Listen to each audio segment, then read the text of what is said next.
used to hearing it's a matter of time before anything I'm hoping for is sure to be mine. And I do believe it, and I get to receive it as I keep these words in my mind each and every time. Just prepare for it. Just prepare for it. Who knows it could happen tonight, and it could happen to knows, but who really knows? Who knows, but who really knows? Death sneaks upon you like a thief in the night. Since we're not sure if it's arrival, we gotta live right, though we might get distracted by the things that are outside. We can't go blindly when we enter the light. Before we enter the light, just prepare for it. Just prepare for it. Who knows it could happen tonight, and it could happen to knows, but who really knows? Who knows, but who really knows?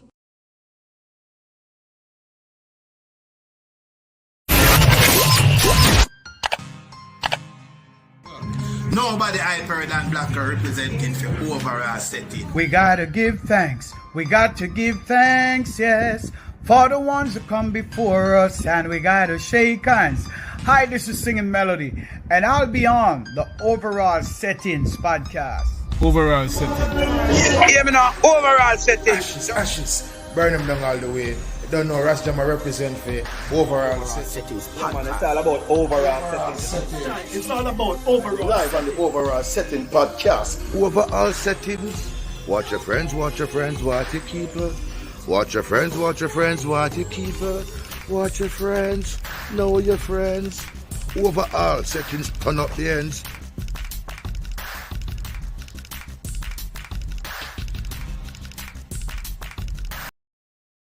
Officers, set your tasers to stun. It's a taser. That's all they do. Jerome Smith. Come on, brother. What's up, fam? You know this. And let me tell you one more thing. There's no way that woman can kidnap a real man. That, brethren, is bullshit. Bullshit. Well, where's my light? Oh, come on, this is nonsense. Get them out of here. Let's see where he's going with this. That could be anybody's trash. The two-man Jamaican bobsled team. Hey, guys. How's it going out there? We are almost out of cookies, Jimmy. Put me down for 3 boxes of Thin Mints. I'd love to contribute to the, 3 boxes of Thin Mints? Yes. 3 boxes. 1, 2, Thin Mints, Thin Mints, Thin Mints, Thin Mints, Thin Mints, Thin Mints, Pastor Valentine's sermons renew my faith. Because after 15 minutes of listening to him, I'm begging the Lord to take me.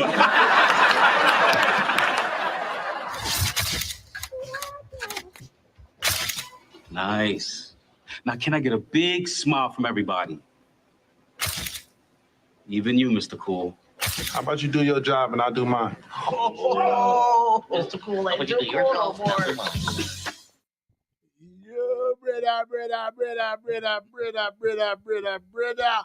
Me tell us say yo. Brother, I gonna lie, man. Them say you happy love what you do. Well, I mean, we've been so many places without going any place at all since we start the little venture here where we're upon, brother. And I tell us I just love the interaction with the guests, you know what I mean, who we have over here week in and week out, you know what I mean, give thanks to all of the Settings family, you know what I mean, with the on screen, like me and yourself, and, you know, especially people with the behind the scenes, like Mermaid Settings, Corey Settings, Tory Settings. We have to say Mickey Settings together, because you already know all the part. 1, 2, 3, Mickey Settings. You know what I'm saying? I can say it one time. Mickey Settings. I know it's So for the people we're here, we please just document the fact that we did mention one little hombre when Mickey Settings. You know what I'm saying? one of the founder them, you know what I mean, big up counselor settings, a founder as well, you know what I mean, Miguel settings, the whole of the settings family and our extended settings family, you know what I mean, who, because you don't know once you come over here, you becomes a part of the extended Big up family. Misha settings. Yeah, don't man. forget Misha. Me bigger up, man. You know what I'm saying? So, you know what I mean? Once you decide to give us the time that you can never get back, you becomes a part of our extended family. You know what I mean?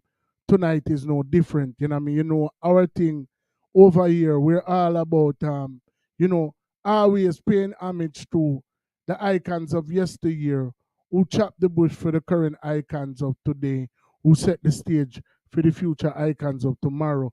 But we pride ourselves mostly on always bringing the diamonds in the rough to the forefront.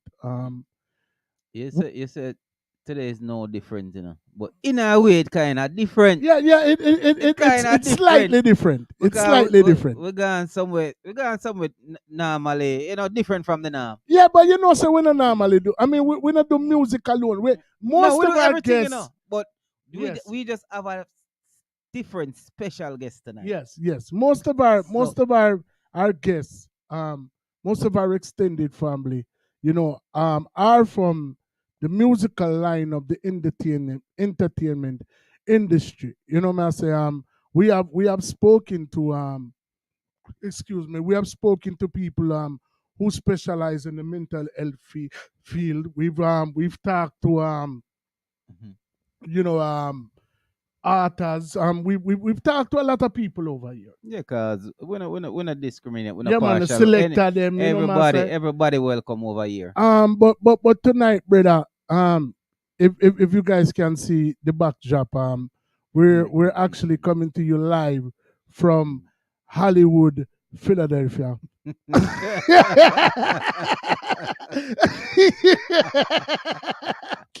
know, I don't know.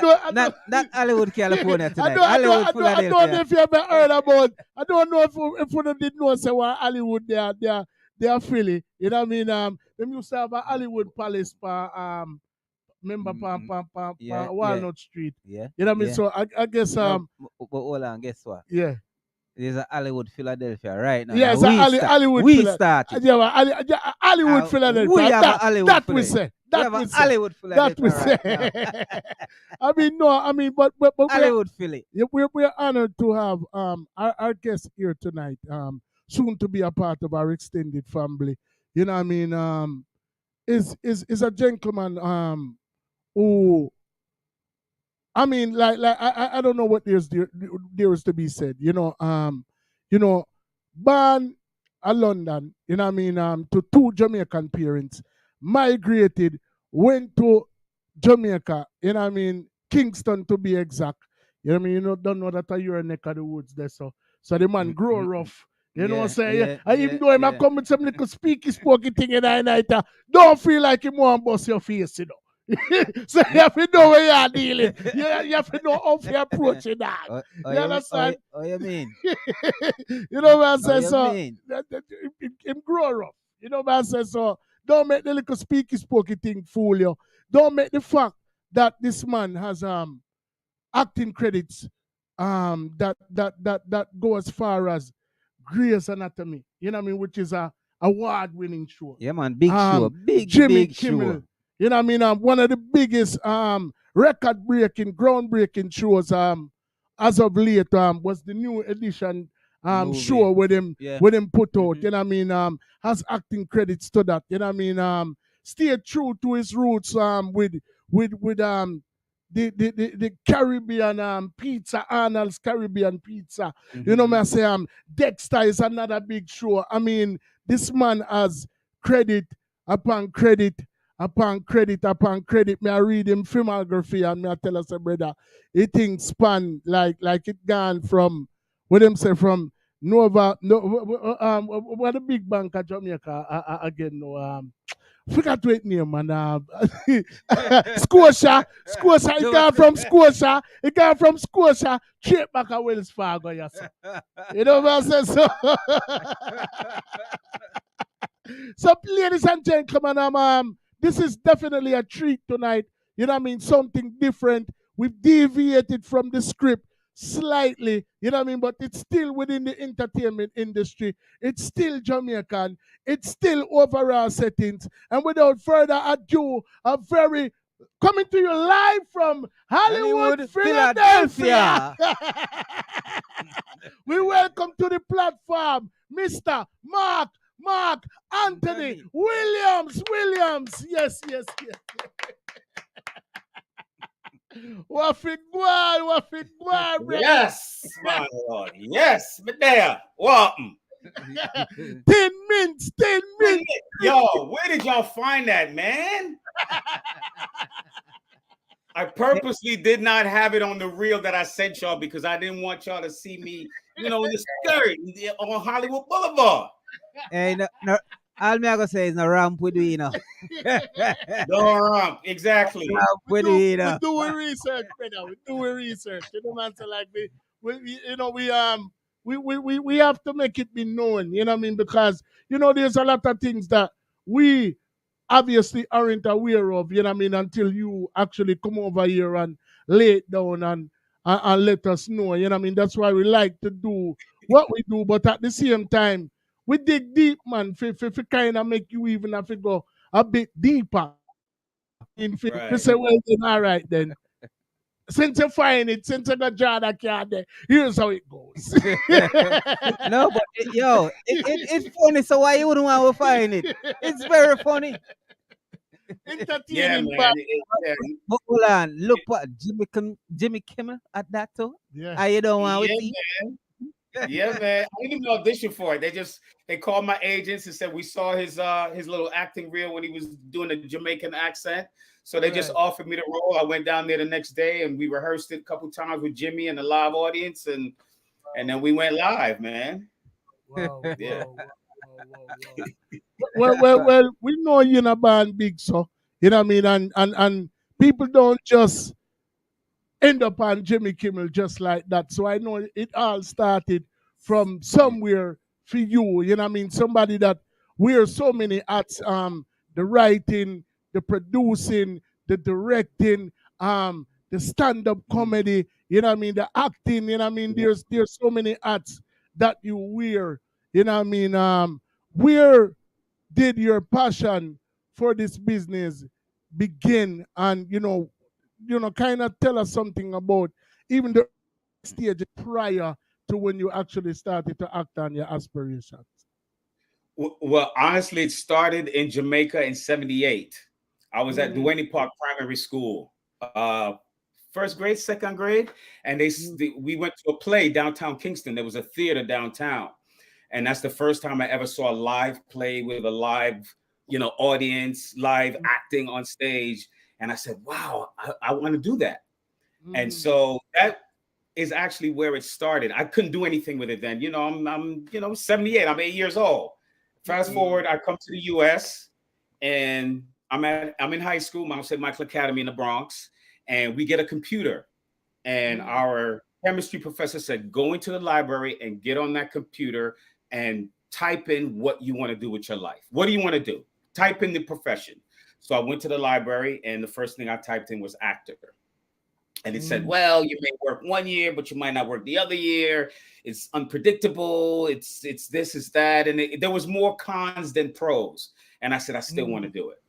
And then I went to college upstate New York, and I was towards the end of my college career. My brother called me from Virginia and said, yo, let's go to LA and be actors.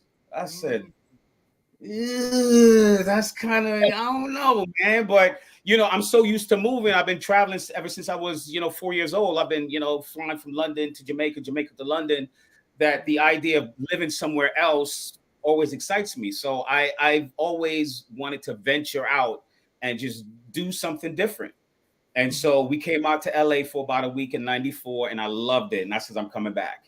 And then I came back in '95, and everything just started, rolling after that. Whoa. So, I mean, were there like acting classes? Were there anything, of that nature? You know what I mean? Like what? Because I know a lot of people from Philly who actually, ventured down to, the Mecca, obviously, the acting Mecca, you know, Right. and planted their roots. Eve was one of them, and Eve actually brought a lot of producers and couple people who I know who were her set. You know what I mean? I had the opportunity to come to LA and perform at the El Rey Theater. You know what I mean? Okay. On Sunset Strip. You know what I mean? Yeah. You know, and I went to her set, and you know, we made our rounds, and you know, linked up with a couple you know, Jamaican actors out there, musicians as well, ED, Trinity, and a couple people, you know what I mean, that we got to link up with. So, you know, was it through links, or did you kind of go through the schooling aspect of things? How did you like actually start to scratch the surface of actually acting? Gotcha. Well, back in 94, 95, there was no internet. People barely had cell phones. And so you had to wait there. There's a weekly magazine that comes out called Backstage West. That's where they list all the castings, all the productions that are going on at the studios. So you had to wait every Thursday for the new Backstage West or Backstage East, if you're on the East Coast, to come out. And then you would get your 8x10, your headshot. You'd staple your resume to the back, put it in a manila envelope, and just drop it in the mail, and keep your fingers crossed that somebody somewhere who gets the headshot opens it and goes, oh, let's call this guy in. But remember, back in 94, 95, I had no credits. I hadn't done anything. I hadn't been in no acting class. So you kind of fudge your resume a little bit. You know, you put some stuff, you know, some little independent stuff, just to at least when them flip over the picture, at least there's a resume on the back. So it kind of started there, and I realized that the only way for me to get ahead was I had to do theater. So I started doing a lot of theater because theater was free, and theater, I could invite agents or producers or directors to come and see me perform. And number two, doing theater, rehearsing, you learn your craft, you perfect your craft because you're always rehearsing. So I spent maybe the first 10 years just doing nothing but theater, because that's the only space that would give me an opportunity, because I didn't have any TV credits. And then when I was able to save up enough money, I went to school. I studied at Playhouse West in North Hollywood. The school was created by Robert Carnegie and Jeff Goldblum. And I studied there from 1999 until 2006. Gotcha. So, so what year did you started in the theater, and how did you get started in the theater? Well, there were so many theaters in Hollywood. There was a theater 15-minute walk, the Complex Theater. It's still there. It's one space, but they have about 8 or 9 different spaces in that one space where there could be multiple plays going on at the same time. And because it was so close to home, I would always go there because either rehearsal was there or someone was having an audition, and they would rent a space there, and you would go there to audition. So most of my plays were at that space because a black theater company came, and they just stayed for about 6 or 7 years. And as soon as we were done with one play, they started another. One was done, so we just did theater.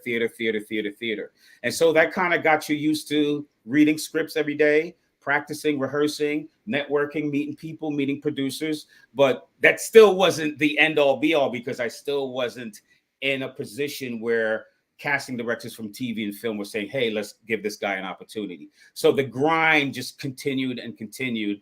And then you meet certain people in the industry that give you an opportunity to come on and work on a set. And then when you get opportunities like that, you have to take advantage of them. You know, you take them and you run with them, and you try to build relationships there. So when they're on another project, they'll think of you and call you and say, hey, you want to come over here and, you know, get down and work over here. So it was a grind. And again, there's no internet. So, you know, there's no texting. We ain't doing that back in 94, 95, 96. You know what I'm saying? Everything is word of mouth. Everything is who you know. And if you're not in that circle, you're not going to eat, you know, especially in this business. I mean, with so many people vying for a spot within that industry, you know what I mean, from all walks of life, you know what I mean, you know, I'm pretty sure you have people who travel from all over. You know, what was it like for a Jamaican, you know what I mean, in a sea of so many different people who probably had links that were already planted there, and you know what I mean, you kind of had to come and you know kind of develop an identity when some people, you know, like whether it be all right, black American, like how you said them a black, film studio or whatever, you know what I mean? Maybe somebody might have a link or somebody might just be gracious enough to say, all right, I want them a black brother, but I mean, you were Jamaican of a different, culture. Like, how did you start to align yourself with the right people? Like, what were some of the challenges? And especially back then, where it wasn't so much predominant. Yes. Jamaica, I mean, obviously you had the Shirley Ralphs, and I'm pretty sure a couple, but there wasn't like really. It's like sometimes you watch some films, and then what happens is you find out after the fact that the person have Jamaican roots, but the primary focus is not, like this guy's Jamaican or whatever. Well, the thing that I've learned living out here and being in this business for the last 27 years is that, as you can see, there are zero opportunities for Jamaicans in Hollywood. And when I say zero, I'm not talking about you as an individual, you as a Jamaican. Think about it. Turn on any TV anywhere, name a Jamaican show, name a Jamaican character on a show in Hollywood. It doesn't exist. And so as I maneuvered through Hollywood, you can hear my voice. I sound like an American. You would never think that I have Jamaican roots based on the way I sound now. But you go on a set, you hear someone say something, you say, "Voila, where you from?" "You're from Yard?" And then you start making connections. So I started making connections with other Jamaicans via that avenue, because we weren't sitting on a Jamaican set going, "Yo, Clarendon, Montego Bay, St. Elizabeth." That doesn't exist out here, because that space is not available for us. We have to create that space. And it's our responsibility to create that space. So as I maneuvered, I met people and I would just take notes. Okay, boom, Jamaican, keep notes, boom, boom, boom. And one brother I met, you guys know him, Jeffrey Gunter. Yeah. You know Jeffrey Gunter from what was it? The Steven Seagal movie? Is it Mark for Death with all them Jamaicans? Yeah. So I met Gunter years ago at a reading, and Gunter and I stayed in touch. And then Gunter cast me in a play. I want to say about a decade ago, we did a play at Stage 52 on Washington Boulevard here in Hollywood. So you get brothers like Gunter who are just naturally, it don't matter what him doing, can't get rid of the Jamaican sound. So, but you have individuals like him who are talented, but as you can see, there's no space, there's no product or content out there that's saying, "Yo, this is Jamaican show, we need 20 Jamaicans," or whatever. It doesn't exist. So we maneuver as, if you want to call it, African Americans. And then eventually when we run into each other on set, we realize, yo, you from Jamaica, you from this part, you from Haiti, you from wherever. And then you start to try and build that community. So that's basically how it started for me. I remember one time I went in for a show on NBC, and they were looking for the lead characters on the show were shooting. They were in Jamaica, and they were at a tiki bar. And so they were interacting with the Jamaican bartender. So I'm the last one to go in the room. So I go in the room. I hear everyone's accent. I'm like, no. None of them are from Yard. None of them. Watch this. I go in the room. Bro, I murder the role. I leave. I'm walking away. "Mark Anthony, come back." Okay. I go back and say, "We want to see it one more time." I do it one more time. I leave. I don't get the part.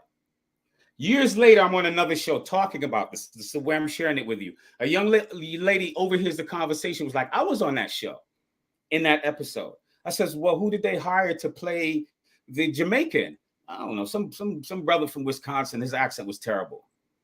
But that's what, and I realized what they were doing. They called me back. They wanted to hear the accent one more time. So when they finally pick the actor they want, they'll tell him, "Well, this is how you should sound." Because I think what they do out here, they take Caribbean people, right? And they put them all in a bowl. Haiti, Dominican, the Panamanian, everyone has some type of patois. Everyone has a distinct, unique patois. They put them all in a bowl and they go, "We're looking for a Jamaican." And they pull someone out and they go, "Oh, his resume is hot, but he's not Jamaican." It doesn't matter. He speaks patois. We like his resume. And they move on. There's no respecting. No, the roll calls for Jamaican, hire Jamaican. The roll calls for Haitian, hire Haitian. They don't do that. That's why when you see some shows and he's supposed to be Haitian, I know Haitian people are like, "We don't sound like that. he ain't Haitian.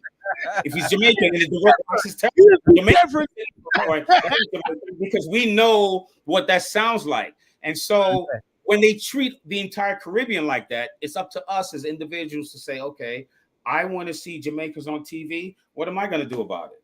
Right, right. That's up to me. If that's what I really want to see, I need to take the steps to see that in that medium. If I'm truly dedicated to wanting to elevate Jamaicans and put them on TV or in film, it's not up to Hollywood. It's not their job. No, real talk, man. I mean, because it's something that I've noticed. I mean, even some of the most blockbuster, stellar films where the primary focus was Jamaicans, the actors were clearly not Jamaican. I mean, I can take it as far back as The Mighty Quinn. Cool Runnings. Cool Runnings. There was somebody that even told me that Harry Belafonte wasn't even born in Jamaica. You know what I'm saying? So that's the road we have to maneuver, and I think it's up to us to create that space. 2 years ago, I met with some Jamaicans out here, and I created a group called Jamaicans in Hollywood. Tristan Cunningham, Gilbert Glenn Brown. Gilbert Glenn Brown plays Dr. Martin Luther King in the Aretha Franklin movie Respect. He's Jamaican. Wow. Wow. You feel me? Sardia Robinson, she has a one-woman show called From Yardie to Yankee that she's developing into a feature film. So these are the people I'm surrounding myself with, and I'm like, yes, let's build this entity. And with our knowledge of writing, producing, and directing and acting, we could create our own space and create our own shows. And so that's where the producing aspect of my career comes in. There's actually some. So he's really do justice right now as far as he's doing his due diligence. Yeah, due diligence, and we love that, because even back when you first got to Hollywood, were you surprised that there were so many Jamaicans even want to be involved in the film industry, the movie industry? Yeah, you're surprised because you don't realize how many, and it's not just the acting. I've met Jamaicans who are editors and producers and directors, but again, we don't maneuver through Hollywood as a Jamaican American or even as a Jamaican. We move through Hollywood as a filmmaker, and then we discover, oh, Jamaican over here, Jamaican over there, Jamaican over here. Can we all get together and do something Jamaican? You know what I'm saying? So that's where it actually builds, because we know, we see from the optics, there's just no production out here going, oh, this network is doing a Jamaican series. This network is producing a Jamaican. We don't see that. So we don't walk around expecting to see a Jamaican in the breakdown when we look at the casting for a product. Right. We're so used to not seeing that when we do see it, we go, oh. Or if we get a chance to play it anywhere other than American, we'll go, okay, I'm going to do it Jamaican because this is my opportunity to do it Jamaican, because they're asking for something other than American. And so you get that opportunity, and then you try to plug in that Jamaican, that Jamaican linguistic. Arnold Caribbean Pizza was amazing. They've been trying to develop that show for a minute, and then we got 4 episodes off in 2020, and then COVID, of course, hit and then shut us down, and then we did 12 more episodes last year. So that's a Caribbean themed show that, again, 27 years, and that's the first one, that I've been introduced to, and they said, hey, we want you to be a part of this. So we have to create that space. Kyle Bentley Evans, thank you, brother. He was an executive producer on Martin and Jamie Foxx show. He created and developed Arnold Caribbean's Pizza, and was able to allow us to perform as Caribbeans on that platform. Yeah, So mad. There's a Andreen Banner in the comments. Not sure if you're familiar with that name. Who? Andreen Banner. But basically she poses the question that basically she made a statement that said we need to create content, which is basically what you said, and she actually put that in the comments prior to when you even said it. And then she also said, are there backers who are willing to bank on the content that you guys create? For Arnold's Caribbean Pizza, I'm not on the production side, so I can't speak for that. but I'm assuming it's contingent of anyone's going to back anything if it's good. It doesn't have to be Jamaican. It doesn't have to be Puerto Rican. It doesn't have to be ethnic base. If something's good, it's going to get funding. It's going to get backing. I think with the way Hollywood maneuvers, you know, when you're on IMDb Pro, everyone has a number. Everyone gets a number, and every week your rating meter, it's like a meter, changes. It goes up and down. And so a lot of times you get roles based on your meter. You know, if your meter's closer to the top, closer to 1, you know, they may go, hey, you know, a lot of people are either he's in a lot of stuff, why his meter's up there. But a lot of times, you know, there's a lot of linguistics and there's a lot of data involved for them to make the decision. It's not just the casting director goes, we like him, and the producer goes, we like him. There's other chains of protocol that you still have to go through and be vetted to be placed on, you know, in a show. So it's tricky. You have to get the right people. You have to get people that it's almost like, you know, you want to do something great and they go, well, it'll be great if you get Denzel, but we can't afford Denzel. Can we get someone comparable to Denzel, but millions of dollars cheaper, but just as talented? Where is that person? What does that person look like and sound like? So there's a whole bunch of stuff involved before an investor goes, yeah, I want to do it. No one's going to go, well, I'm going to do it because it's Jamaican. They're going to do it because it's good. And it's great. The writing is good. The talent that's attached is good. So there's a lot. Trust me, we're getting there. I'm building relationships right now. So when we have those content, I can now turn to the investor and go, yo, brethren, check this out. You know what I'm saying? So, you just so you think it's gotten better, you know? So I would say the last 18 months, this is the most I've worked in the last. I've worked more in the last 18 months than I did in my first 26 years. Wow. Yeah, and that's the question I was really kind of. So you kind of answered before I really got the complete question out, because I'm sure it haven't always been that way. No, it's on a whole different level. It's a different level.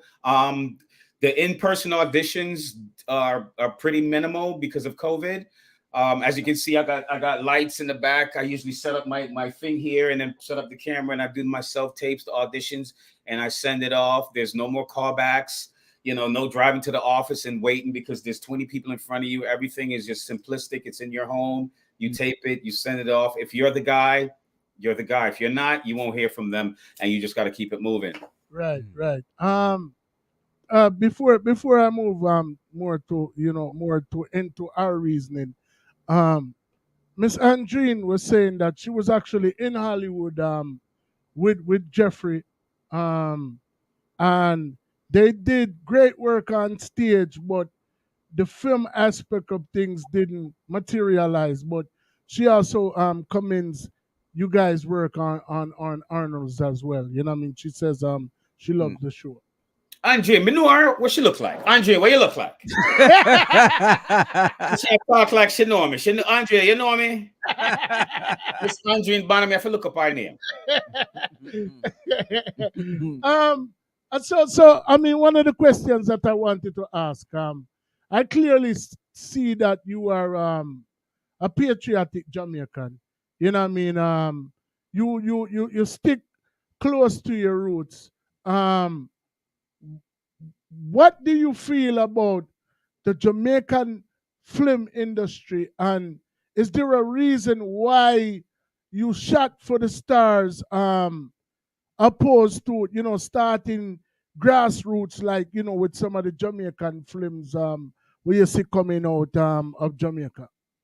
Well, what I learned is that because Jamaica's population is so small, because TV, as I can only speak for TV here in America, it's all contingent on advertising dollars. Mm-hmm. The advertisers like the show, they want to run a spot during your show. And that's how the networks pay for your show. If they screen your show and Budweiser and Guinness and Nike and Adidas are sitting in the audience and they look at your show and they're like, nah, we don't want to advertise, and they don't get any advertising dollars, what commercials are going to run when your show is airing on the television? You're right. So if no commercials are running, that's the revenue that will pay to keep you on that show. And so because Jamaica is such a small population, it's very hard to the advertisers, the companies there aren't spending money like they spend here on advertising for TV. So that revenue is so low that it's not worth shooting a show in Jamaica. It's best to come to Hollywood, create the show here, and say, yo, but I don't want to shoot it here. I want to shoot it in Kingston. I want to shoot it in Bay. But You know what I'm saying? And then when you take the show there, now I can hire Jamaican actors, Jamaican producers, Jamaican editors, Jamaican craft service and camera people. You know what I'm saying? So you don't get the budget already. You forgot it with the money. You can't go to Jamaica and say, I want to shoot something. Then I got to ask you, how much, y'all got to pay a fee? Because I'm not going to cut you a check. So you have to figure out a way to get the content, convince someone that this content is worth shooting in Jamaica because Hulu or Netflix say they'll put it out once we shoot it. And then you can go down there and shoot your show and come back and have distribution. So it's a small window. It's very tricky. I'm not saying Jamaicans can't shoot stuff because I'm sure there's stuff on that they shoot in Jamaica on TV, right? Yeah, I mean, there's been a couple breakthroughs. I mean, most notably, I think The Harder They Come, The Harder They Fall is in a class by itself. Absolutely. Definitely a classic. Obviously Dancehall Queen, Shatters, but even shows that was not based Jamaican that was filmed there, they got some kind of, it was good for the economy because one of the first show was, what was that, Dr. No? Yeah, man. That movie, yeah, 007. It was a big, huge movie. No, but I was just speaking more along the lines of with us knowing that, Mark is a patriotic Jamaican. You know what I mean? Like, why did he kind of like bypass or sidestep, starting from the roots first, opposed to, just boom, Hollywood meeting there and that. I mean, I can kind of over that because... No, I mean, he gave us an explanation. Yeah. No, he gave us an explanation. Yeah. Well, it wasn't so much that I bypassed. It was more of, because when I got into the business, I wasn't thinking I'm going to go to Hollywood, blow up, and I want to represent Jamaica. What happened was I came here and the struggle was harder. The struggle was real. And in the midst of that, I realized, wow, there are no Jamaicans doing anything in terms of, you know what I'm saying? And that's when I was like, yo, I want us to have a voice here, because when people talk about going on the vacation in the Caribbean, what's the first country they mention? Jamaica. Everybody want to go to Jamaica. Definitely. So there's a lot of stories. There's a lot of lives coming out, of Jamaica. If my mother's biological father wasn't I would have been born in Jamaica, because my mother and my grandmother had to flee from him, and that's why my mom ended up in London. Wow. You know what I'm saying? So when this was new to me. This a decade ago, my mom revealed this to me, and so there's so many provocative stories. Everyone's always telling me, "Oh, that's such a provocative. You should write that movie, write that story about your mom and blah blah blah." I don't know if I'm emotionally ready to release that to the world, but I'm just using that as an example to say there's so many stories coming out of the diaspora, and I think it's our responsibility to say, this is what it is. This is Jamaica. This is what Jamaica looks like. It's not just the beaches and ganja. You know what I'm saying? There's more to Jamaicans than being gangsters and the beach. There's lives. There's real lives. There's real people. There's, you know what I'm saying? And we're all over the place. I mean, my mom was one of the first wave of Jamaicans to go to Britain. Remember when England in the 50s was like, oh, come, we have jobs for you. And the minute all the Jamaicans come, with them do, them hand them broom and mop and tell them to go clean. And then the ones that wanted to flee and come back to Jamaica, they didn't pay them enough to leave. So now they're trapped in Europe. You feel me? So there's so many provocative stories, and it's not just in Jamaica. We in London, we everywhere, bro. Yeah, man. You have Jamaica and Alaska. We don't feel like. Yeah, we up there. I'll make in Alaska. Curry goat. You want a curry goat? We have it in Alaska. So what I wanted to ask you was, all right. So you kind of like started to sharpen your teeth through theater. You know what I mean? Because you're seeing that you weren't just going to go so broops and drop, without a resume, pan a show or anything of that nature. So once you started to gain recognition, what was your first role on TV, or was it film first, or other part they go? Well, it was in independent movies at first, small roles here and there. I wasn't really doing a lot of television until about 2016. In 2012, I got a job. My boy Van Hayden, big up to Van Hayden. He's a great first assistant director. He kind of took me under his wing in 96 and got me a gig as a stand-in on a movie, Sprung. I was standing in for Joe Torre. And what a stand-in is, for people out there who don't know, a stand-in, my job is I'm standing in for Joe Torre. He rehearses the scene. He now goes off to get ready, makeup, wardrobe, whatever.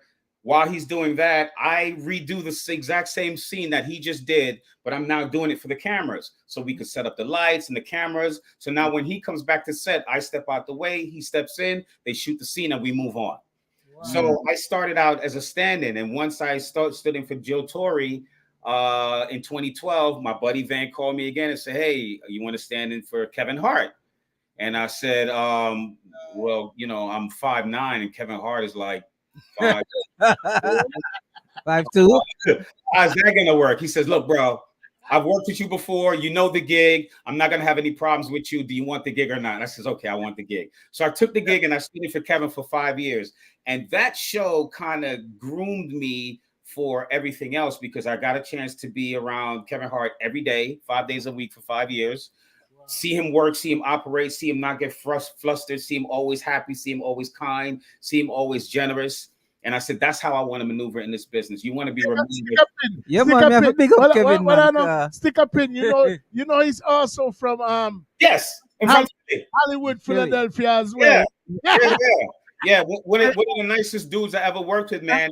And it's somebody I know personally. Just like how I here with this gentleman. I saw me and him used to sit down and chat and at the last. Then you already know, man, one of the nicest guys I ever worked with. And so being on that show from 2012 until 2014, and then Van started to go to other shows and he would just take me with him. So I started going to other shows, and then I ended up standing in for Cedric the Entertainer on a show called The Soul Man, which was on TV Land. And so that show gave me my first speaking role on a sitcom. And that's the one you saw me saying Pastor Valentine is when I was in the suit. Yes, that was my scene. And that was my very first scene in a televised sitcom. So, and ever since then, it's just been, it's gotten better and better and better and more opportunities. Tell us about Grey's Anatomy. I mean, okay, a very decorated show. Not sure of how many awards they've won, but I'm pretty sure they have some accolades. It's a show that is recognized worldwide. How did you manage to have a spot on that show? I think you played a doctor, if I'm not mistaken. I was actually the mood is you think he's the psychiatrist because the couple are bickering, and you find out I'm actually the pediatrician for their baby. They're in the middle of a fight, and I'm trying to calm them down so we could get why we're really here. Why y'all bickering in front of your pediatrician? I basically just put the audition on tape. I called my mentor, my teacher, my tutelage, Teresa Gary. She's a great actress. She's on a bunch of shows, and she also had an acting class, and I took her class in 2019. And I called her, and she helped me put the scene on tape, and I sent it in, and they called and says, "You're our Dr. Shulman." And it was wonderful. I've never worked with Debbie Allen before. She was the director. So it was amazing to just be in the presence of it's Debbie Allen. I mean, what else can I say? I'm just like, I'm gonna live forever. You know what I'm saying? So I'm gonna say like, it's Debbie Allen. And I'm like, that was the one project, all the projects I've done in the last year, that was the one project where I was like, on set, because we're gonna drop a question right in between real quick. I have to find out who is from. You kind of put me on the spot real quick. But Andreen responded. Andreen again. Andreen. She basically said Mark, we're Facebook friends. That's how I learned about the live. Duh.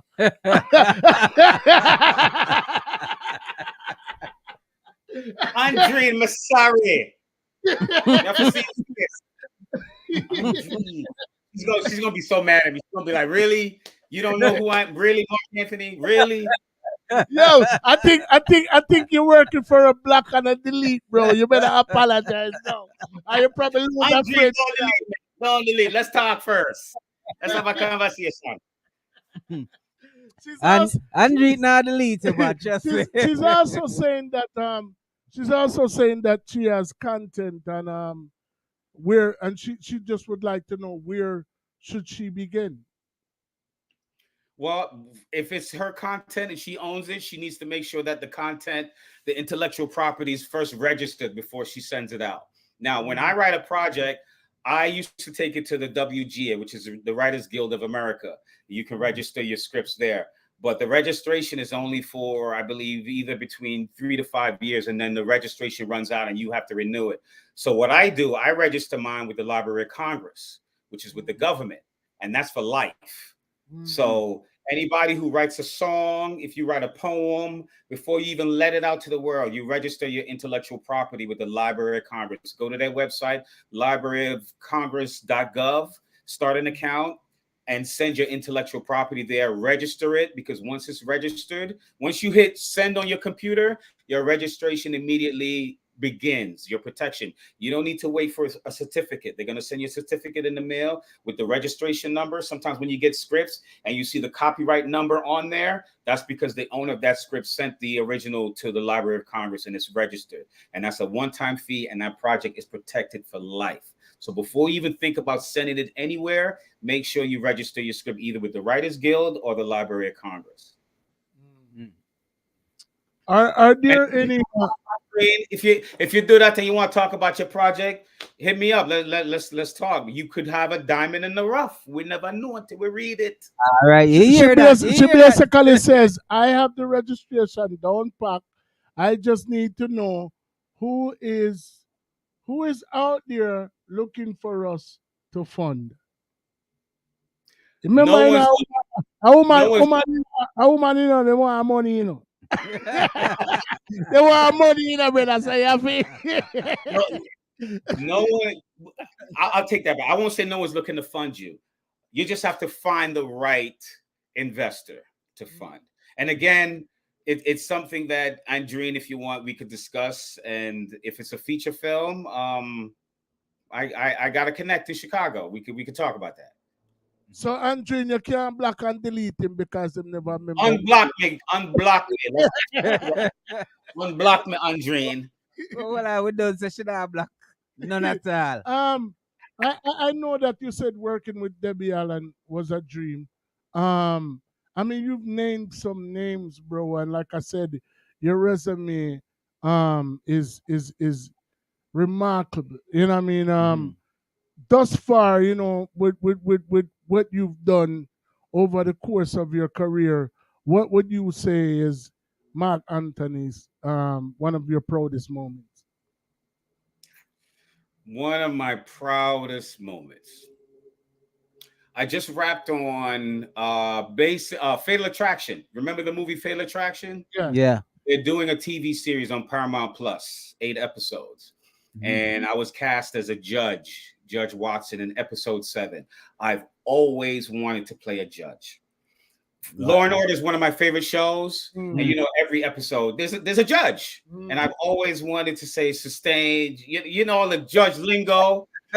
Seriously, so when I got it, I was so excited because it was 3 days, and playing a judge is hard because remember, the judge don't really have a lot of dialogue. So for the most of the scenes that we shot, I had to sit there and be alert. And you know, there were days where we were on hour number 10, hour number 11, and I'm up there like, okay, the judge is supposed to be dope, and I'm like, all right. I hope they didn't see that, or I hope we do another take.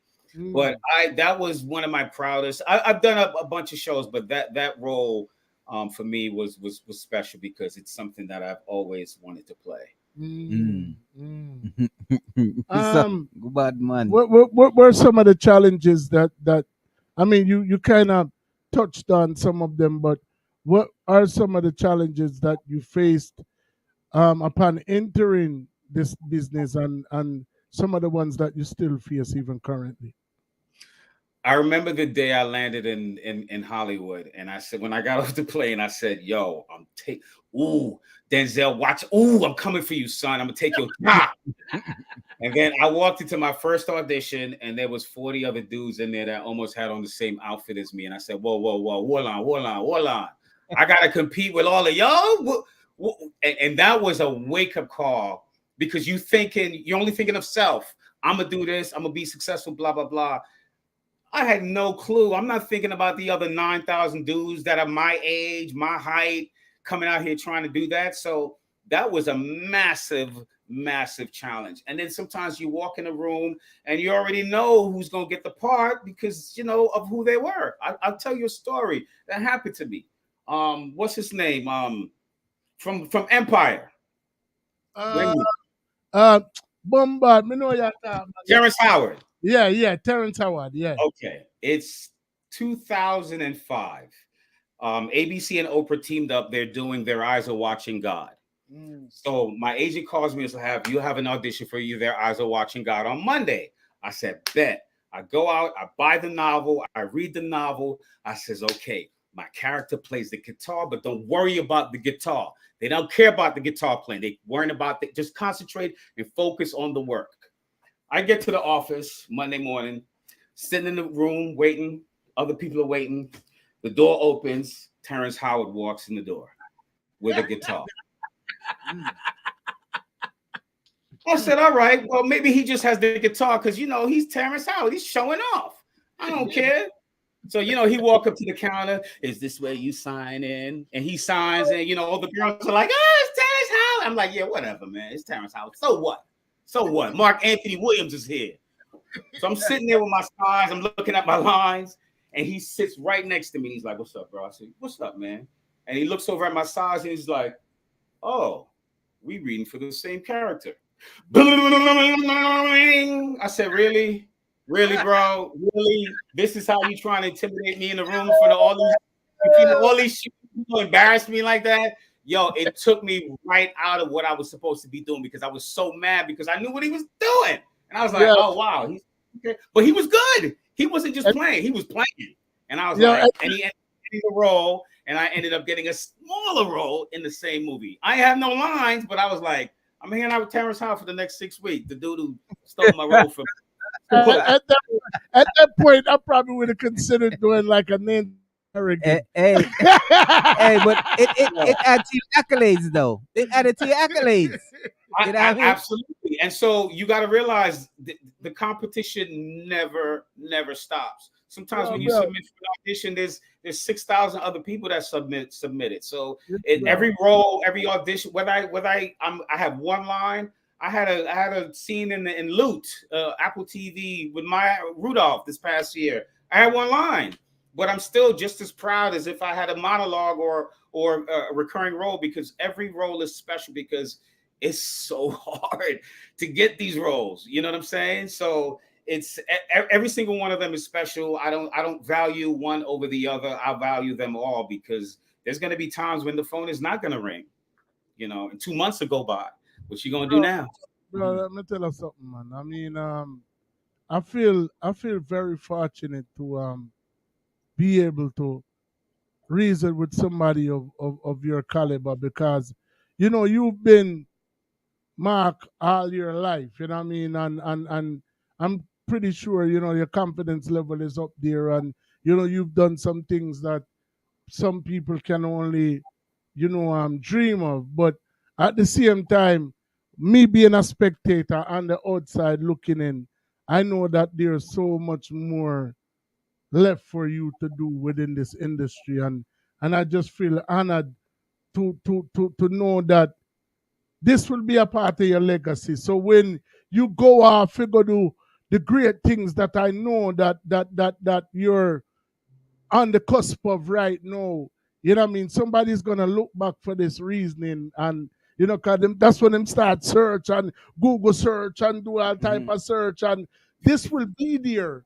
You know what I mean? For those people who probably weren't aware of the greatness that we have among us right now. So for the people that are watching right now, for the people that will be watching then when that truly manifests, if there's anything that you would want them to know about Mark Anthony Williams. Hold on. Before Mark Anthony Williams answer that question, there's one question I want to ask before you even get so to how that. you cut off my question? Hold on. Listen. I want to ask Mark Anthony this question before he answer your question. Mr. Mark Anthony. Yes, sir. Have you ever have any encounter with Mrs. Sherry Lee Ralph?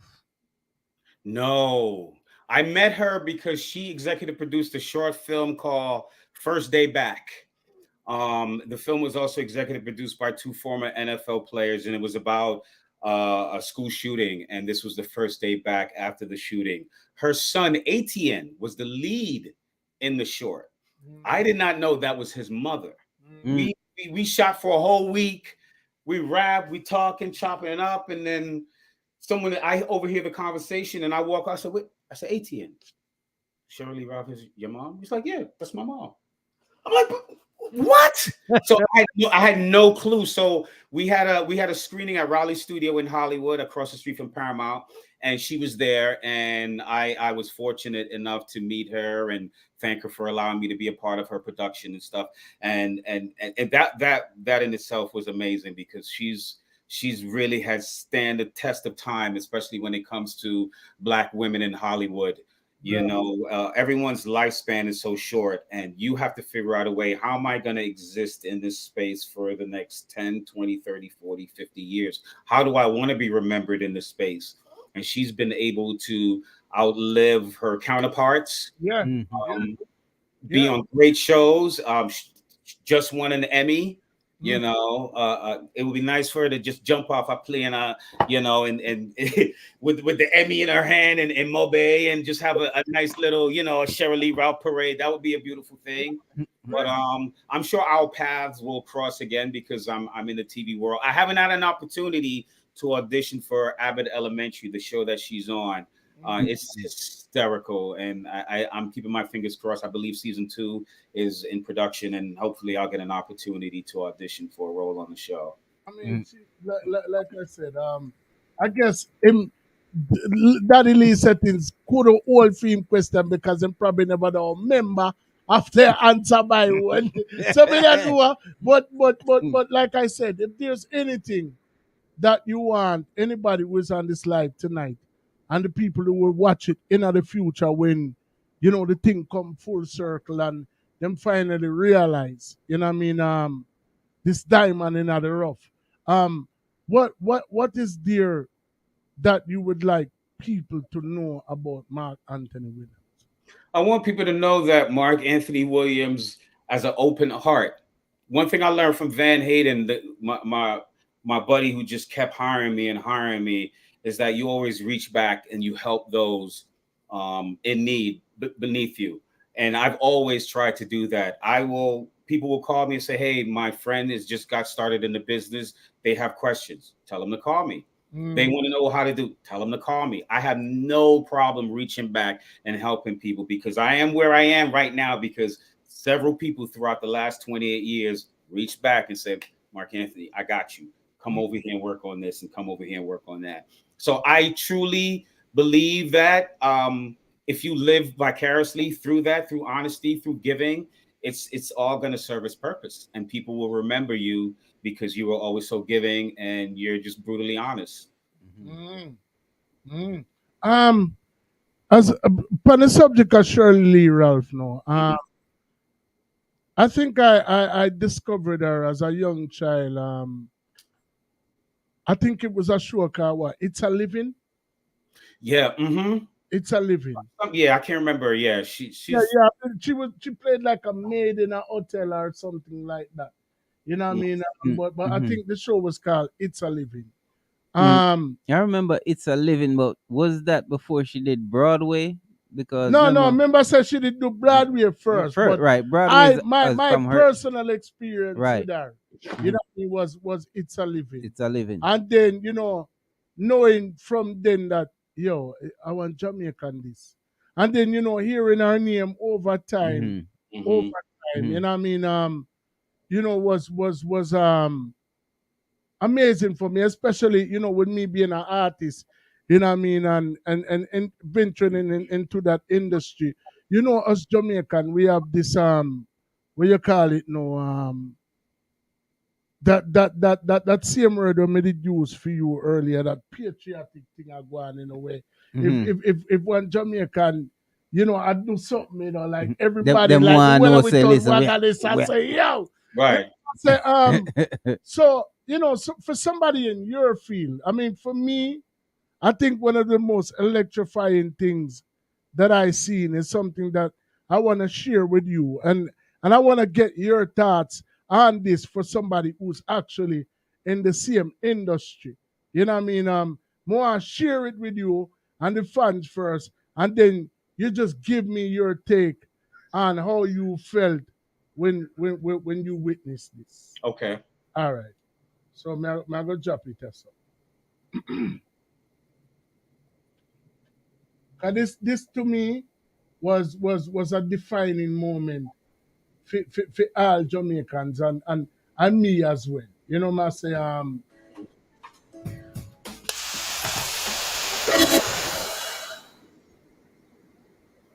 And here we goes to Cheryl Lee Rowell.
I am an endangered species, but I sing no victim song. I am a woman, I am an artist, and I know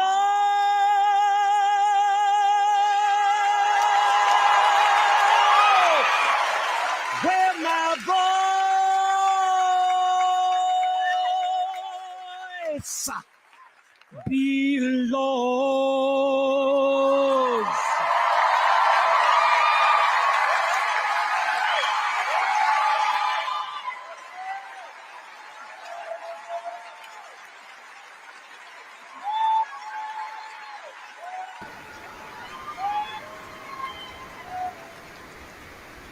To anyone who has ever had a dream and thought your dream wouldn't, couldn't come true, I am here to tell you that this is what believing looks like.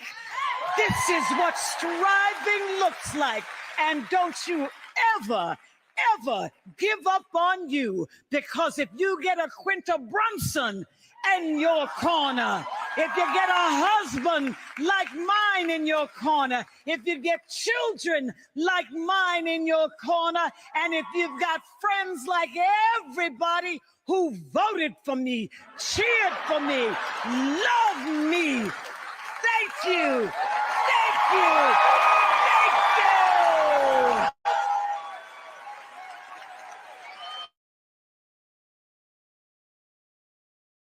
To me, right? That's all. That to me right there. So I mean, I know what that did for me, but for somebody who's in the same industry, for somebody who had a chance encounter and has actually worked indirectly with this person, I mean, what was that like for you?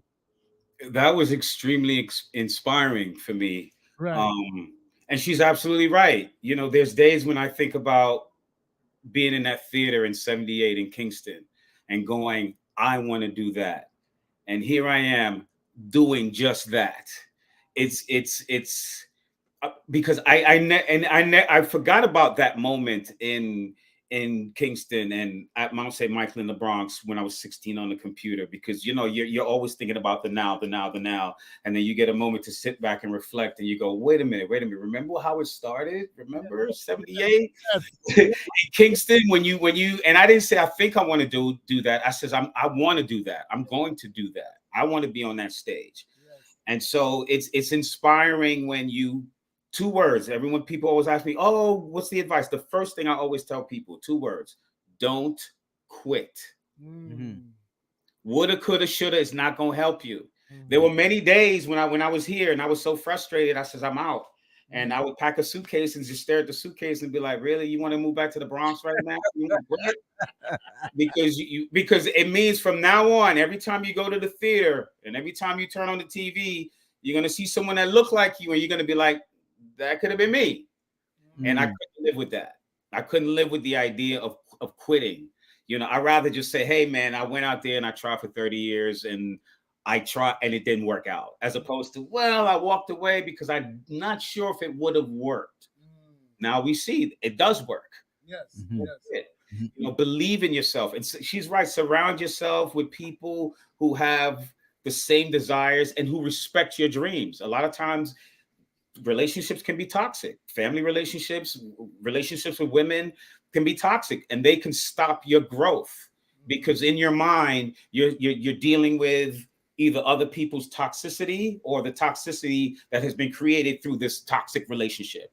And so now you can't focus and concentrate. To be an actor, I mean, I have a scene where I won the lotto and me and my girlfriend just argued and she says she's breaking up with me. How do you think that scene is going to go? If I walk in the room and I take that energy into the room with me, you know what I'm saying? When I'm supposed to be happy and now I'm dealing with something over here that's completely distracting me. So you clear your mind, you have to clear your slate. A lot of times it means being alone. And there's nothing wrong with that. Being by yourself, focus on you, get yourself right, get yourself ready and prepared. So when the opportunity arrives, you're ready. There's nothing you need to do. I got my passport, I got this. I got my suitcases packed. I know my lines. I'm ready to do this. So that was extremely inspiring for me. And yeah, you guys will be sitting here interviewing someone else and showing them my Emmy Award speech. Yo, Jano. No, hold on. No. I forgot to say, yo, listen, man. You soon live one of them, Neto. Yeah, of course. That may I say. Of course. You soon live one of them. Of course. Right now, I just practice with candles right now. I just hold up candles. But don't forget overall settings. Brother. Don't forget overall settings. And don't check in for the check-in, you know. Because guess what? You wanna win now, so. Yeah, man. I mean, the world will know you as Mark Anthony, Williams, but we will refer to you as Mark Anthony Williams Settings because they are one we know. Nice. So that means whatever we can do from our little corner of the world for wave the banner high for you, you know what I mean? We are gonna do that. You know what I'm saying? Because we're kindred spirits, bro. You know what I mean? We step out week in and week out and we do this because we might not. This is in its embryonic stage. This is our 1978 theater. This is our Bronx computer. You know what I mean? This is all of that. But we know and we knew from the outset that we were onto something special. Yeah, man. With this, you know what I mean? Mickey Settings was one of the people who who said to me, "Yo, my youth, you know, do not with your career. A joke, you joke out at your career. You need to start a podcast." And me look on him, and you know, you always have that one friend there where if no filter was a person, it would be him. You know, and when he said that to me, I'm like, "So what is a podcast?" He said, "Boy, I mean, I know, but you just need to start one." And when we embarked on this journey, none of us knew what it was, and we're here talking to the likes of you. We've talked to we steadfastly ahead for about 5. We stopped count already, but me know so we're there about 500 through already within the past 2 years. We've gotten a straight to YouTube movie that's garnered over 500,000 views. Whenever we go to Jamaica, it's like people are in the airport like, "Yo, are them you there? Are them in the movie?" You know, man. So I mean, like, you know, them say comparison is a thief of joy. So we take our accolades and we embrace them, and we know that everybody in life has a role to play, and nobody's role is bigger than the next, because without one, there could not be the other. And to add to that, listen, Mark Anthony Williams, you gave us an Emmy tonight. As Yeah, far man. as Yeah, our man. show, Yeah. you give it an Emmy A tonight. big things Yeah, happen. man. Big things happen us tonight. Yeah, man. You give it an Emmy tonight. Big So things happen us say, tonight, man. Like can you, say bless and thank you very much, because Yeah. we Well, always- thank you all. Yeah, man. Thanks for having me on, man. This has been fun. This has been a pleasure. I don't get an opportunity to share like this, and so this was a dream come true for me as well. Thank you. Samantha Jane is in the comments saying, "That's my brother. That's my brother." You gotta look up. You gotta look out for Samantha Jane Williams. She was on The Resident with Malcolm Jamal Warner on Fox. Law and Order, Organized Crime, Law and Order, and she just so we are going. Williams people all over the place, my. Hey, Mr. Mark, anybody who want carry over here can carry, you know. Yeah, man. Yeah, Anybody, if, you yeah, know. man. If you Anybody, you know. if you want anybody where you want, any one of them big wig that where you work with, or anybody funny up and coming, you know, where you want to bring over here, you know what I mean? You know, we not have no preferences, Kevin Hart. We don't have no preferences. Anybody. We don't have preferences. You know what I mean? But anybody where you know you can introduce to the platform, Absolutely. because you know what it's all about. It's grassroots. It's bro. I like I don't have a hat, but I would take off his hat to you. You know what I mean? Because you could have been practicing for your next up and coming role. You could have been, you're Jamaican, so you know about the whole rice and peas settings. You know what I mean? You could have been, having your dinner right now. You gave us some time that you will never get back. Our one. You know what I'm saying? And we commend you, and we appreciate the fact that you would take this time out. I mean, come on, bro. This man Hey, worked that with why Debbie Allen. This why man you think Grey's Anatomy. This man yo. Jimmy Kimmel. 10 Listen. minutes, 10 minutes. You know what I'm saying? Brother, why you think I said this man gave us our Emmy tonight? Yeah, man. For real, Yeah, man. man. You For give real, us man. Emmy tonight. Yeah, man. Man. Appreciate it. Absolutely. One more thing we want to touch upon before you let go. Yeah. Cause me think, You know, I mean, me feel like you think you're gonna No, get to it, before you even get to that. Oh, I mean, one more question before you get to that. Me know we are. I'm gonna fight, Yeah, we are But gonna anyway, go fight. on. Me and you are brother, so we are gonna fight. No, you banding this Jamaican thing, together, right? Right. No, is there anything that you guys have in the works right now as far as that whole unit that you're trying to, or that you have combined together right now? That is the ultimate goal right now. We were Mm-hmm. shooting a lot of little independent stuff that we were putting out. But we haven't gotten together in a while. Everyone's been, Gilbert Glenn Brown has been working, Tristan Cunningham has been working, Sardia Robinson has been working. And so 2023 is when we're going to really come together and start putting out content ourselves. Right now, the goal was to just figure out, because, a lot of times you start something and you say, we're open to da-da-da-da-da, and 10 people show up. And the minute you start moving and doing stuff, 8 of them fall off. And you go, wow. So I started this group 2.5 years ago, and basically I'm just been waiting to see if anyone in the group is going to fall off. And no one has. Everyone is still here. Everyone is still sticking around. I don't go out and recruit because I want people to see what we do and then come to us and say, we want to be a part of that. Because a lot of times when you come together and you form something, people go, well, if you form it, what are you going to be working on?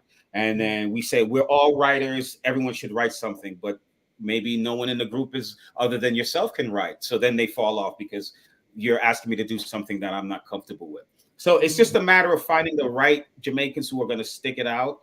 And once we realize, okay, this is the core group. Okay, who's going to write it? I'll write it. Who's going to direct? Boom. And then we just start delegating, and then we come together and create content, productively. Right, right. So, have you written anything like in the past that's currently out that people can actually look at? Arnold Caribbean Pizza is streaming on nbtme.com, I believe. Season 2, I wrote one of the episodes. The episode was called Yard Coin. A Jamaican writer created a crypto coin that goes belly up. So I wrote that episode. I haven't seen it yet, but it should be on, I believe it's nbtme.com or nbt.com. And Arnold's should be streaming there. I think Flow TV in Jamaica is still streaming the show. I'm not sure though. But that's one thing that's the first sitcom I've ever written. I've never written for a sitcom before. And it aired last year. Yeah, the episode aired last year. But I think if you go to that website and you catch the episode, because I think it's streaming live there. So, well, I mean, I find it a bit surprising that you've been in this business for basically 26 years, and you haven't written for a sitcom when, comedy is also one of your strengths. May I say, a lot of people probably don't know that. We just have got hold on for 1 second. 1 second. Leave marijuana alone. Leave the smokers alone. We're not bothering you. Do you know how many crimes have been stopped because of weed smoking? I'm gonna murder that motherfucker tonight. After I smoke this shit. What were we supposed to do again?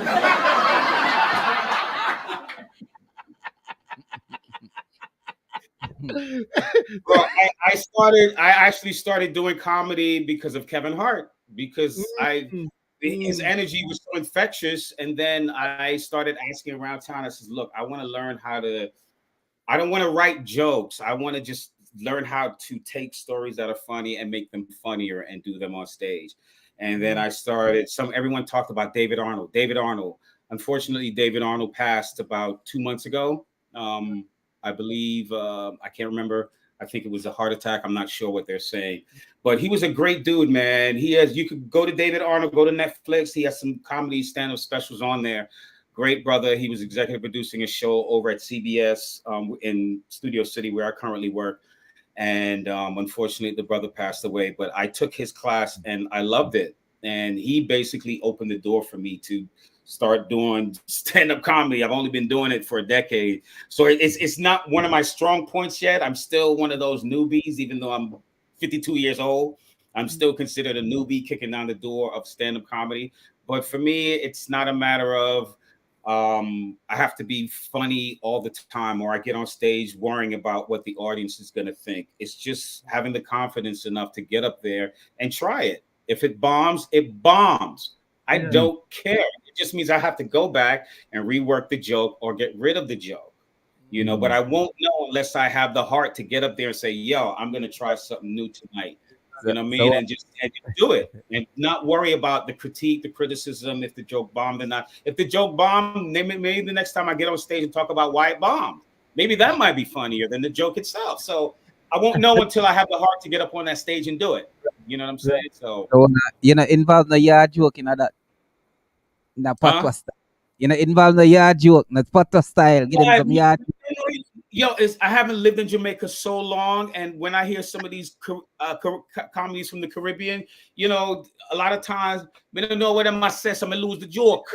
So that's why I do a lot of jokes about my family, my experiences in Jamaica and stuff like that. I do have a couple that I reference back to the island. I think I'm going to be doing more of those because they're actually more fun because people are enjoying the stories of Jamaica, and of course transitioning from Europe to the Caribbean and now to the Americas.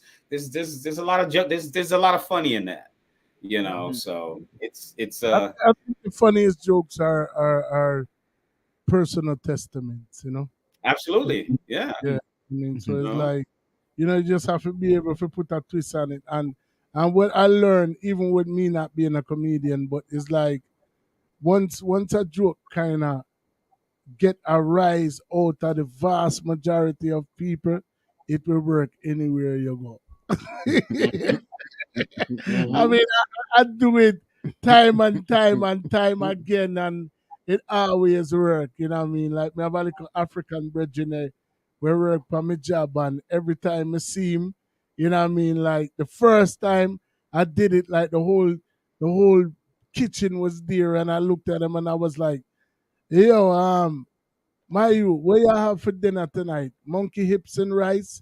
And the whole place like just popped down. So every time I see him, I'm like, yo, monkey hips and rice. And every time I say it, I get the same response.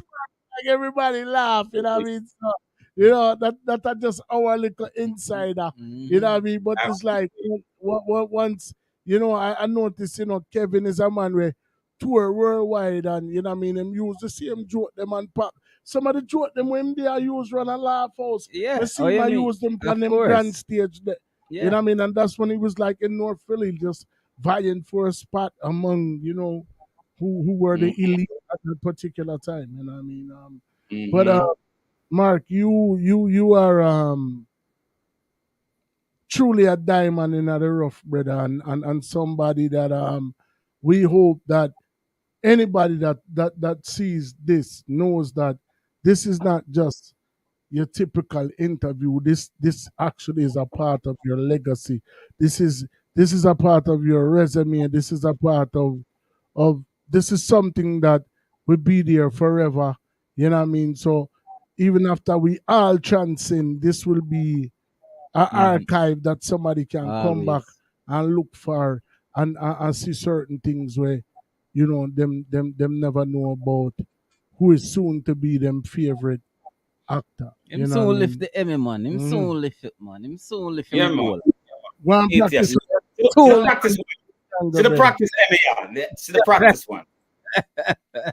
Yo, you know who I want who I want to get over I see here. you thing me attack. You know who I want to get over here. We definitely want to talk to your sister. But more talk to Miss Mr. Gunter too. I mean, I don't know if you can make it happen, but yeah, we talk to Gunter, and what I'll do once you guys post this, because we'll be able to go back and watch this, right? As soon as I press stop, it's available immediately after. So this link can be shared. Send it to Gunter, and I'm sure my sister would love to come on here and be a guest. But I'm sure Gunter probably would not have a problem with doing that because we're all about promoting us. Over here already. We have Courtney over here already. Mr. Courtney underprivileged. I know he's a part of the show as well. You know what I mean? You've been here. You know what I mean? We just need to complete the matrix, man. Bring everybody over here. The whole cast want over here. You know what I'm saying? You know what I mean? Definitely Mr. Gunter, because more I know why I make Mr. Sigel a deal with him. So if you want to for the real Jamaican them come out and come. So you see, He'd have the real Jamaican them back him. You know what Because, I'm saying? listen, man, we do it for you. It wouldn't go so. I Let me tell you something. It When the wouldn't movie go. come out, I mean, at the movie theater, like, Mr. Steven Seagal over here, so I chop up Jamaicans, and me over here, so like this. So nobody ever, nobody ever put two in him. Oh, screw face, the man. That's what the whole away say. Hold on, them. Nobody ever shot him. That can't real. No, man. Yo, me know people walk out from that part there. Brother, Me know people walk out from the movie from that part there. remember, you rest in peace to one of my bona fide brethren, Howard. When after Howard watch Mark Fitted, man, Howard forward and come back for the ends, man, and say, yo, my youth, the movie there, fuck with my youth. Hey. Yo, me say people walk out for the movie. Walk out. Yeah, man. Brother. Cause I know we that. The man them a chat. Yeah. The man say, yo, why them never have all Dodos or Jim Brown and Look, the minute Steven Seagal, probably when them a say cut some real gunshot of fire. the minute Steven Seagal put two karate move on one man, me I lick off two shots. I'm gone. Roll the credits. The movie done. The star dead. Roll the credits. We're done. We shot him. Like some Brendan Lee thing. Cut. Beating up Jamaicans like that on camera. I said, nah, bro. No. I think that's one of the reasons. I think we just uncovered the mystery. That's one of the reasons why they can't get real Jamaicans to play. Yeah, them no want them. No, man, I'm say, well, they're not a bomb. I don't saw it go. I just saw it go. I know say do that by you. What? We not do that. Me don't want no sword. Give me the gun. Give me the gun. Waste time. With the gun there. But you need to change the narrative, and that's how we're glad we have here. You gotta change the narrative. Cause for them like a PR can't work. You gotta give them the real thing. Anybody where you want big up right now, Mr. Williams? Well, yeah, man. A lot of people, my family, my sister Samantha Jane Williams. Thank you for tapping in, my sister. Of course, moms. You know, how can I not big up moms, yo? Exactly. I'm here because of her. I'm here because of dad too. You know, parents are not together anymore. Dad moved back to St. Elizabeth, so he up in the mountains chilling. But big ups to him too. Big ups to my moms, my sister Laura, my brother Steve, my brother Ray, my cousins, Van Hayden out here in Hollywood, holding it down. Cedric the Entertainer, Tashina Arnold, the whole crew on the neighborhood. I see you guys on set on Wednesday. Deandra Lau, my homegirl, Van Hayden, of course, again, and all my peoples, Tony McCovey, Eric George, Alan Mitchell, my original crew from 95. We still holding it down out here. Love everybody and keep the blessings going, fam. Yeah. I have a quick question for you. Yeah, man. Cedric just do a show in Jamaica. Oh, you never be a part of it? Cedric never said nothing to me. You wait till I see him on Wednesday. Cedric. Oh, you know Jamaica shoot. Cedric just do a show. Oh, you never be a part of that, my brother. Me no know, you know. Me no know. You never say, yo, mom, come the man, we got Jamaica. Tell the people how much part them can find up on your social media, please, Anton. Well, my full name, Mark Anthony Williams, on Facebook, on Instagram. Don't find me on Twitter. Don't even attempt it. I'm not playing with those people. TikTok, Menar, romp with your either. So just Facebook and Instagram, Mark Anthony Williams. And yeah, man, that's where I be. Bro, you are like Mr. Truly a diamond in the rough. I know and you know what I mean, because you have the confidence and from the minute you step on the field, you never really come to play. And obviously what you have done, you know, is amazing. You know what I mean? And I know that there's so much more for you to do. You know that as well. That's why you're not dwell on the things that you do. Because you know, the average Jamaican, or even average person, period, if them go upon Grey's Anatomy, I eat that for them, you know. Yeah, them man. know why I'm worried. Yeah, man, you don't know some me and the man, them, that's I must say, yo, you hold can on. chat to me, You know me, Depan? Jimmy Kimmel, youth. Hold on. What else you want? What not giving them more script? Not giving them more script? You know who not talk Who not talk to? Right, yeah.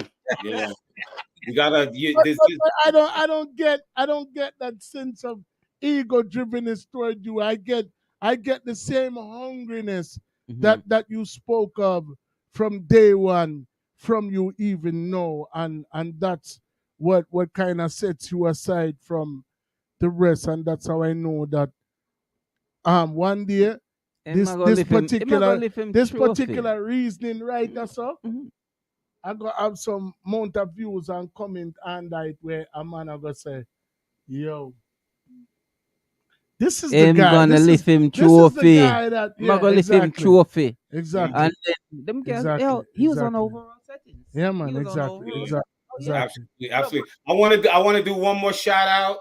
One more shout out to my blue and white family all over Phi Beta Sigma, Zeta Phi Beta Sorority Incorporated, Epsilon Nu Chapter SUNY Albany, Mu Iota SUNY Albany. Big up to my bros and my sorrows, global, worldwide, especially in New York City. You know how we do. Come on. And a Jamaican I say that. Mother. A Jamaican I say that. Yeah, man. We're all over the place, my yard. Yeah, exactly.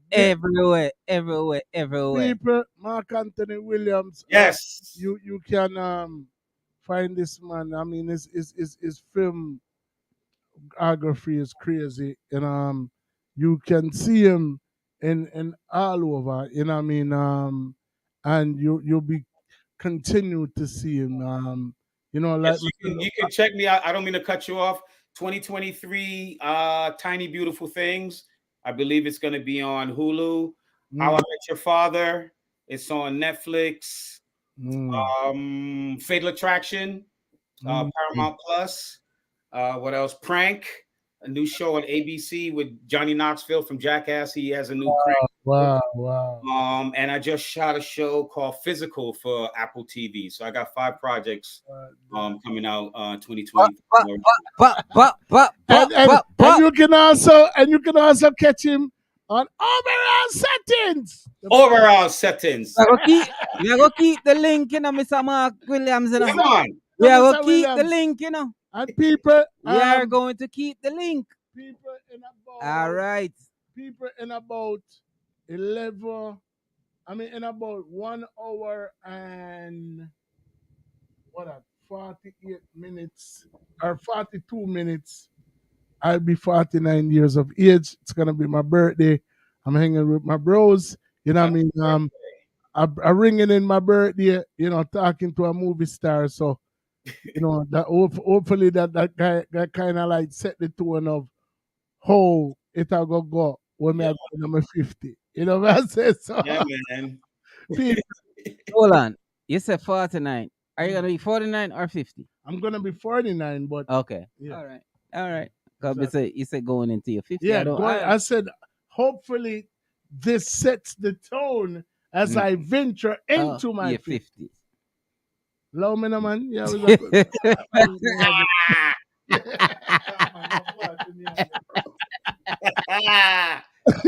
Mr. Anthony, Williams, big up yourself for the Mr. Anthony. Thank you for your time. Before you go, as soon as you have any project dropping, I mean, you're gonna be so busy, but I was gonna say give you a link, but guess what? We are gonna link you up. We see what are going, how things is progressing, and we can, you know, chat again and maybe give you a little snip of what's going on, so we can get to the public and yeah, man. I definitely keep y'all posted on future projects and future endeavors, and we'll keep this thing going, man. We can do this every 3 months if we have to. Yeah, I would love to. We would love to. We would love to. We are family now. Listen, we could get on a plane too and pull up on your foot, and you know what I mean. If you have if you have no red carpet event, and we can have a rub shoulders with something. With the money, we are never rolling out. I mean, we don't even need no carpet, you know. Me walk on the concrete. me walk on the linoleum kitchen time. Yeah, man. So I'll keep the link with some. Yeah, man. Thank you guys, man. This was fun. Thank you. And once again, thank you for your time. And Thank once you so again, much for the your world may time. know you as Mark Anthony Williams, but we know you as Mark Anthony Settins. Yes. My general. Big up Yes, yourself. boss. Going to keep the link. Yeah, man. Definitely. Bless gonna up keep the link. yourself. Bless And up remember, yourself. tell Sissy, Mika Sasuka, Shashi, welcome anytime. And everybody on the live. Yeah, Everybody man. on the live. Everybody on the give me live. some- Everybody on the live. Like me say, Big up on yourself. Put a bug in a Mr. Gunter ears to me. And if you can talk to Robert De Niro, make it news. We don't have De Niro's number, but as soon as we get it. What about Al Pacino? You want to play rough? Okay. You want to play rough? Okay. Hey, say like what you horse? Okay. Let's play rough. Yo, it's all about Salute, love, my my brother. general. Love, Bless up love, yourself. love. Yes, Up man. top, Thanks for the love. up top, Thanks for the up love. top. Thanks for the Yeah, love. man. Thanks, guys. All right. Good night. Anna. All right. People, yo, that right there was epic. If ladies and gentlemen, I see a couple people on the live right now. Please press the subscribe button. Subscribe to Overall Settings. We will have more reasonings like this.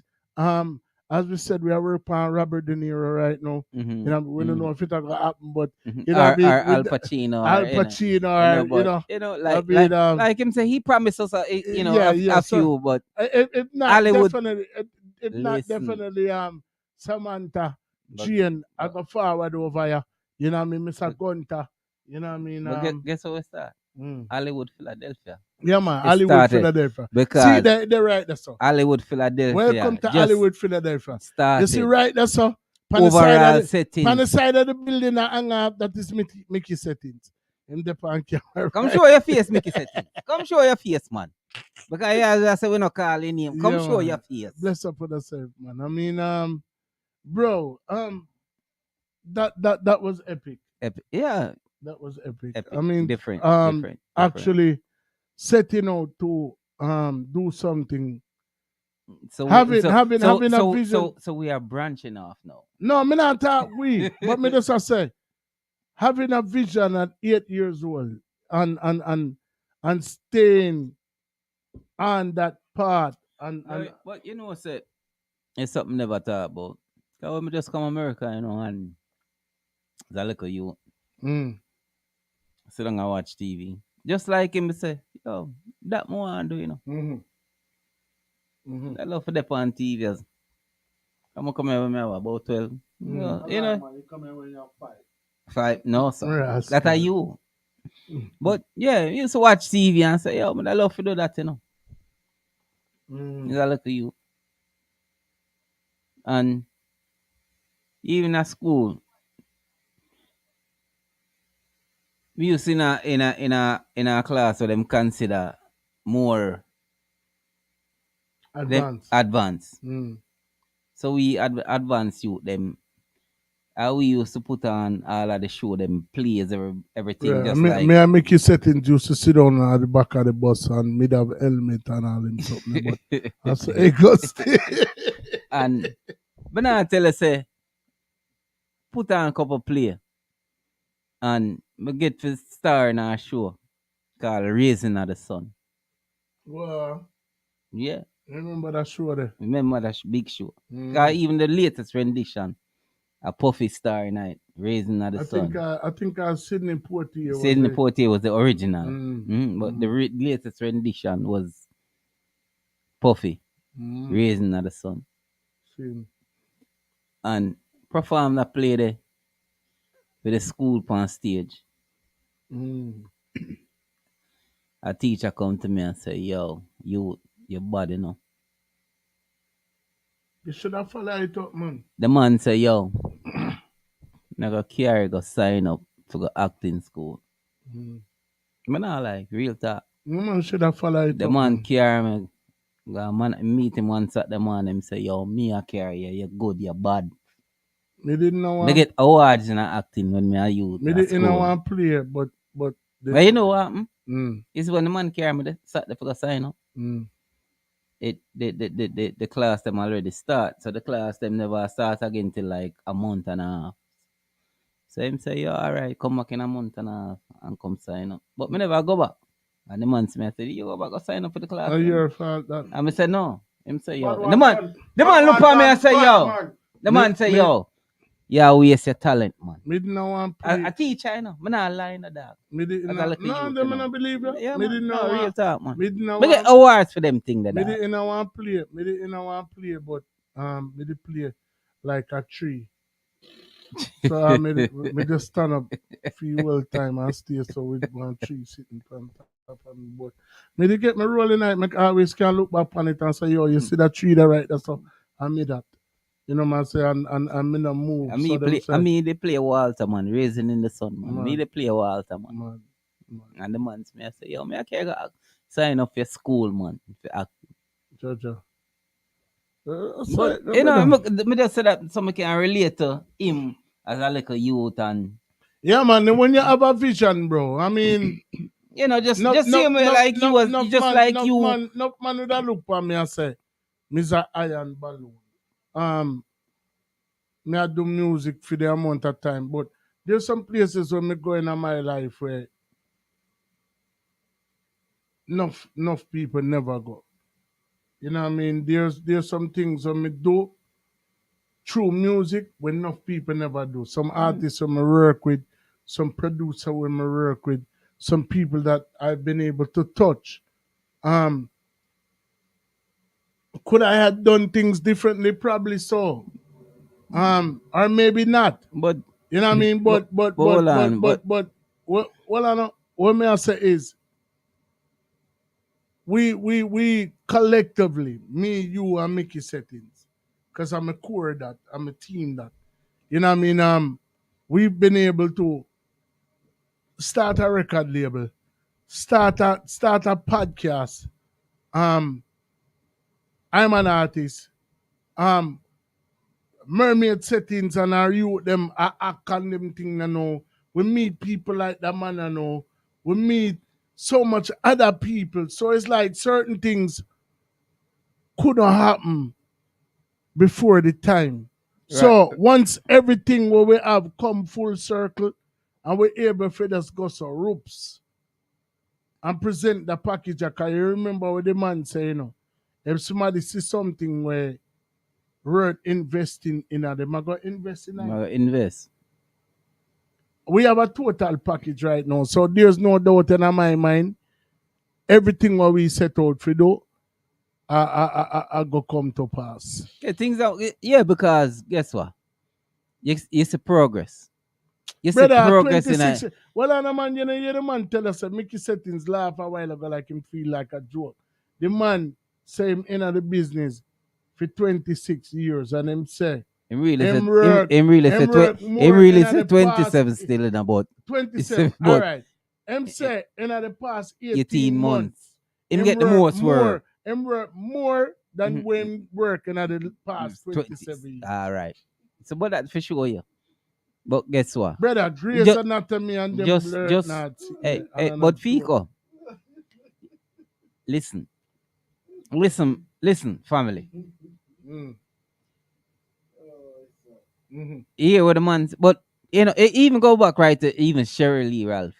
You look how long it take her to get this award. And I just know she do her from the 70s. And I just know from the if people didn't know that from the 70s. And a Broadway she started exactly. From. And I just know she do her thing. Broadway. Exactly. You understand? Exactly. So take a look on that. Yeah, man. So even you yourself, you can't give up on your music because you're that man with talented right now. So much. Yo, you have so much songs with caliber songs where you write 20 years ago were still relevant today. If you put them out today, them still relevant. Yeah, man. Can't do that. Well, as me telling the people, give thanks to that the reason it was a special reasoning.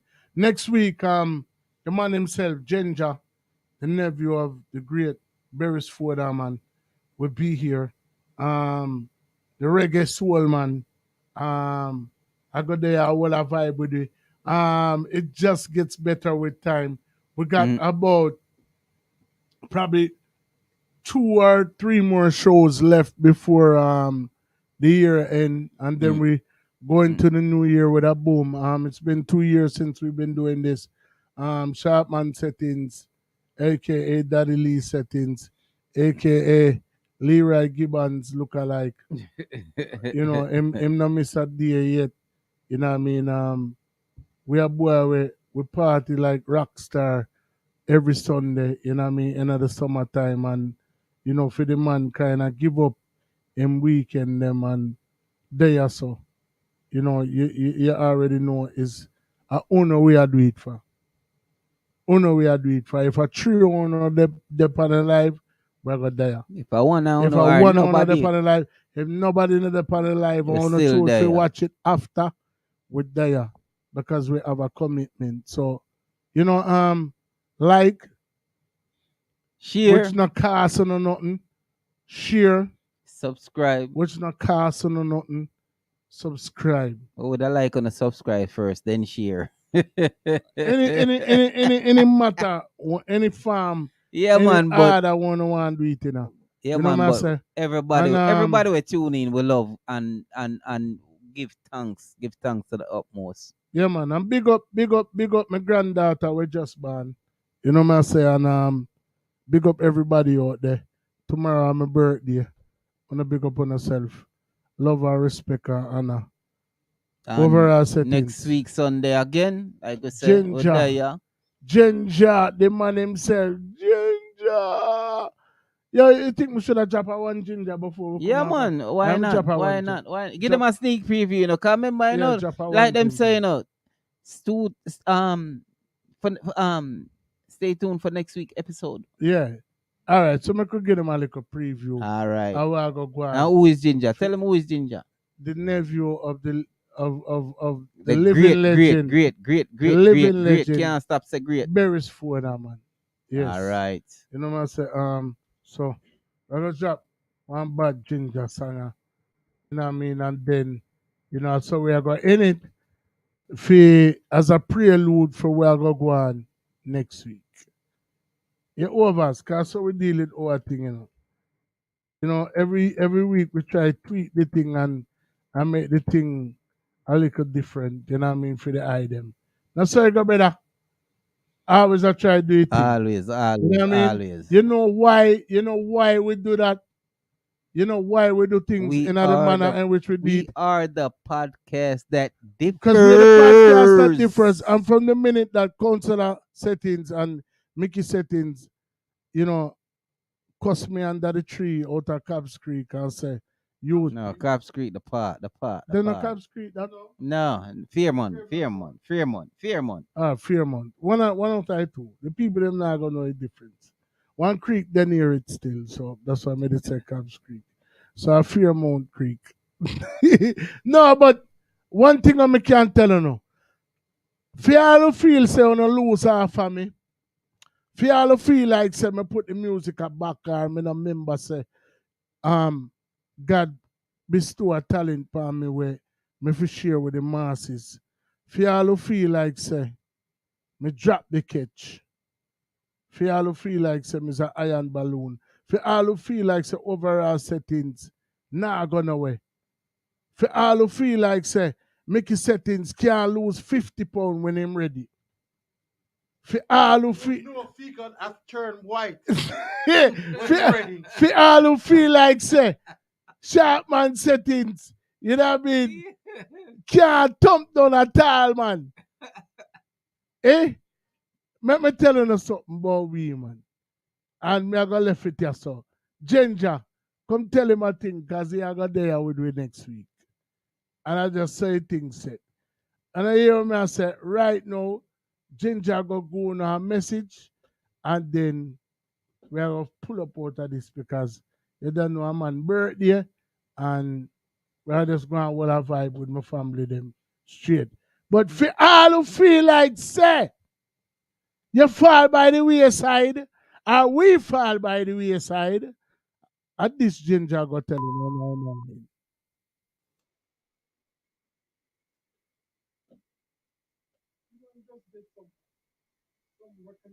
Na na